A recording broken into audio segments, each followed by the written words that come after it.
नमस्कार विद्यार्थी मित्र हो. मी गवई सर आपल्या या अभ्यास करा यूट्यूब चॅनलवर तुमचं अगदी मनापासून स्वागत करतो. आणि आजचा जो लेक्चर असणार आहे आपला हा असणार आहे चालू घडामोडीविषयी. तर चालू घडामोडीविषयी आपले 10 प्रश्न असतील. किती असतील तर 10 प्रश्न असतील आणि 10 प्रश्नांचं काय तर स्पष्टीकरणासह आपण इथं घेऊन आलो आहे. आणि हे चालू घडामोडी अगदी शिपाई ते कलेक्टरपर्यंत काय तर उपयुक्त ठरणार आहे आणि सर्व स्पर्धा परीक्षांसाठी काय तर उपयुक्त ठरणार आहे. आणि ही 30 जुलै 2024ची चालू घडामोडी असणार आहे.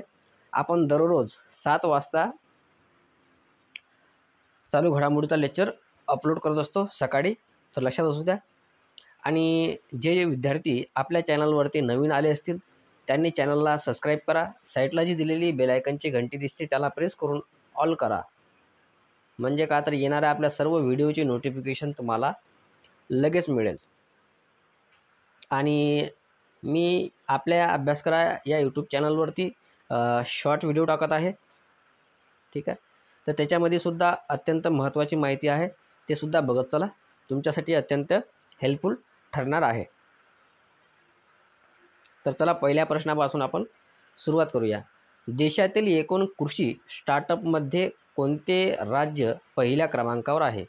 तर कोणतं राज्य पहिल्या क्रमांकावर आहे? तर महाराष्ट्र राज्य काय तर पहिल्या क्रमांकावर आहे. तर कृषी स्टार्टअपमध्ये महाराष्ट्र हे राज्य काय तर पहिल्या क्रमांकावर आहे. तर आपण याच्याविषयी थोडी माहिती बघूया. तर बघा, देशातील एकूण स्टार्टअप मध्ये महाराष्ट्र राज्य पहिल्या क्रमांकावर आहे. ठीक आहे.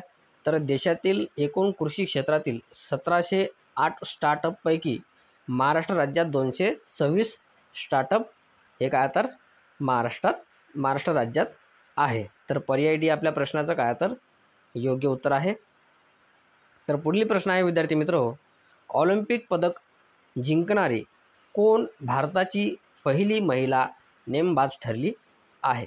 तर ऑलिम्पिक पदक जिंकणारी ही मनू भाकर ही काय तर भारताची पहिली महिला नेमबाज ठरली आहे. तर आपण या मनू भाकरविषयी थोडक्यात माहिती बघूया. तर रविवारी पॅरिस ऑलिम्पिक गेम्स 2024मध्ये 10 मीटर एअर पिस्तूल प्रकारात काय तर ऑलिम्पिक पदक जिंकणारी भारताची पहिली महिला नेमबाज म्हणून मनू भाकरने हा इतिहास काय तर रचला आहे. अगदी महत्त्वाची माहिती आहे. तर लागला तर तुम्हाला हा स्क्रीनशॉट तुम्ही काढू शकता. आणि तुम्हाला हा जर PDF पाहिजेच असेल तर आपल्या टेलिग्राम चॅनलवर तुम्हाला मिळून जाईल. तर पुढील प्रश्न आहे, भारताची नेमबाजू मनू भाकर हिने पॅरिस ऑलिम्पिक स्पर्धेत कोणते पदक जिंकले आहे? तर कोणते पदक जिंकले आहे? तर कांस्य पदक जिंकले आहे. मनू भाकर हिने काय तर कांस्य पदक जिंकले आहे.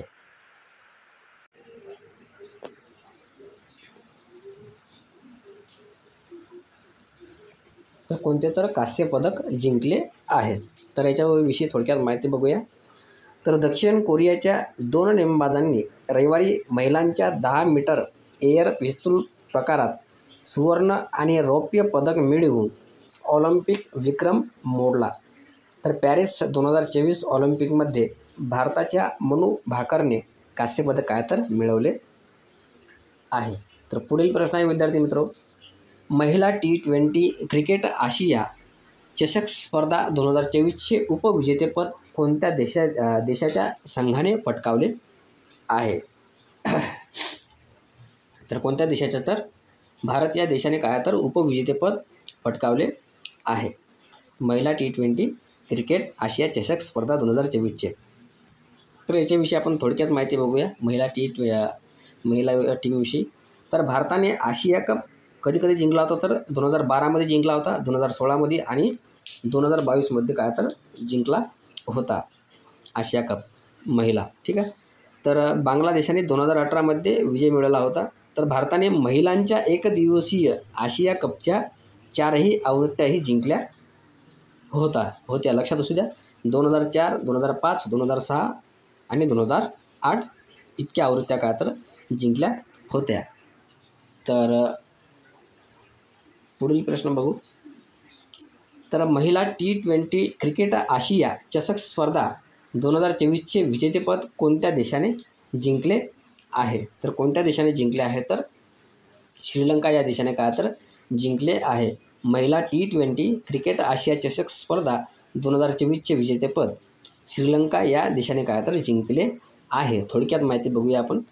तर भारतीय महिला क्रिकेट संघाने यापूर्वी 8 आवृत्त्यांमध्ये काय तर 7 वेळा आशिया कप जिंकला आहे. श्रीलंकेसाठी याआधी भारताकडून 5 वेळा अंतिम फेरीत हरल्यानंतर त्यांनी पहिले विजेतेपद काय तर जिंकले आहे. तर लक्षात असू द्या, याचं पर्याय क्रमांक C हे याचं योग्य उत्तर आहे. प्रश्न क्रमांक पुढील आहे. खालीलपैकी कोणत्या राज्यात युरेनियमचा साठा सापडला आहे? तर कोणत्या राज्यात सापडला आहे युरेनियमचा साठा? तर बघा, बिहार या राज्यात काय तर युरेनियमचा साठा खूप मोठ्या प्रमाणात सापडला आहे.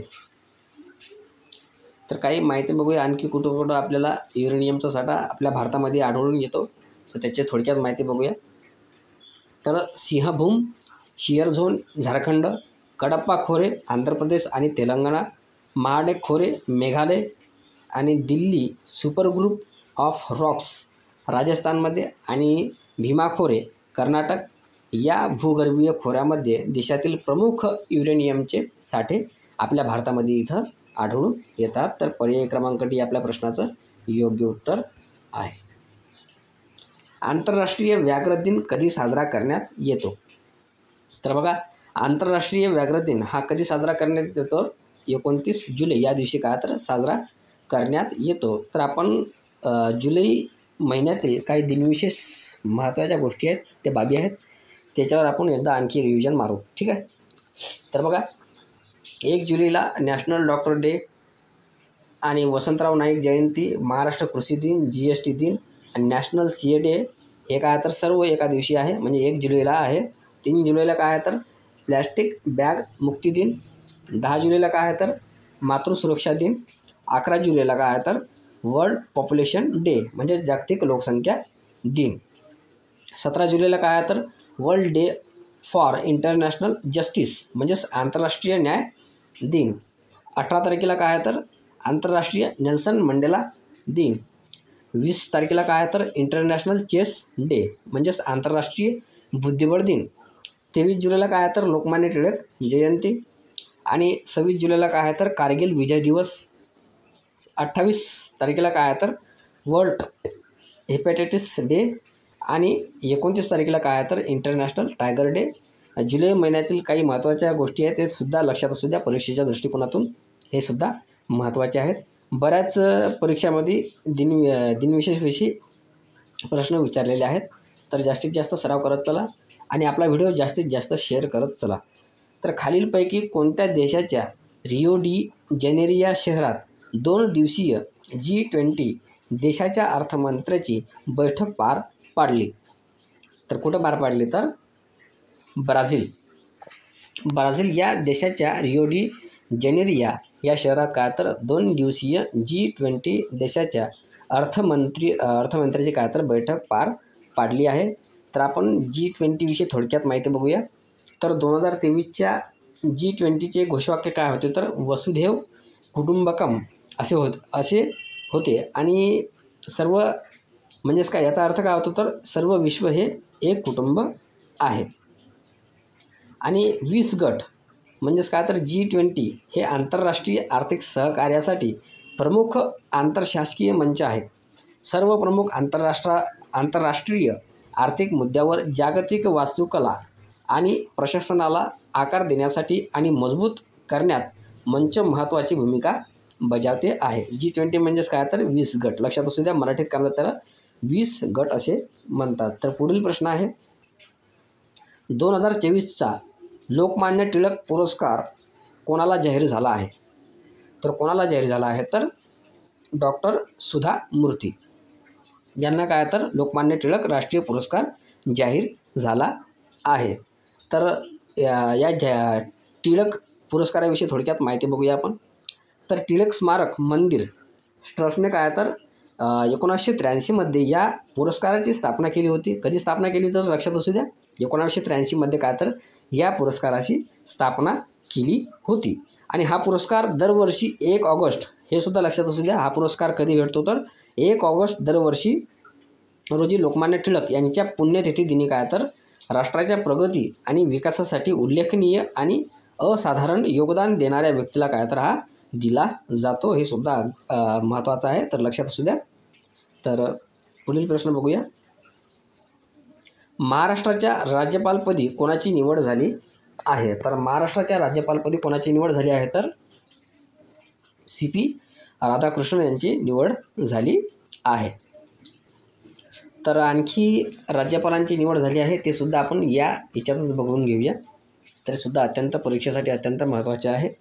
तर बघा, महाराष्ट्र राज्याचे विधानसभेचे माजी अध्यक्ष हरिभाऊ बागडे यांची राजस्थान राज्याच्या राज्यपालपदी काय तर निवड झाली आहे. हरिभाऊ बागडे यांची कोणत्या ठिकाणी झाली तर राजस्थान या राज्याच्या राज्यपालपदी निवड झाली आहे. आणि CH विजयशंकर यांची कुठे झाली आहे तर मेघालय राज्याच्या राज्यपालपदी नियुक्ती झाली आहे. आणि तेलंगणा राज्याच्या राज्यपालपदी कोणाची झाली आहे तर नियुक्ती जिशू देव वर्मा यांची नियुक्ती करण्यात आली आहे. आणि संतोष कुमार गंगावर यांची झारखंड राज्याच्या राज्यपालपदी काय तर नियुक्ती करण्यात आली आहे. तर रमन डेका यांची छत्तीसगड राज्याच्या राज्यपालपदी काय तर निवड करण्यात आली आहे. ओमप्रकाश माथुर यांची सिक्कीम राज्याच्या पदी निवड करण्यात आली आहे. तर पंजाबच्या राज्यपालपदी गुलाबचंद कटारिया नियुक्ती काय तर करण्यात आली आहे. तर जास्तीत जास्त आपल्या चालू घडामोडीच्या प्रश्नांना काय तर चालू घडामोडीच्या व्हिडिओला आपलं जास्तीत जास्त शेअर करत चला. व्हिडिओ आवडल्यास नक्की चॅनलला सबस्क्राईब करा, लाईक करा, कमेंट करा. आणखी पुढचा भाग घेऊन येऊ आपण. तोपर्यंत जय हिंद, जय महाराष्ट्र.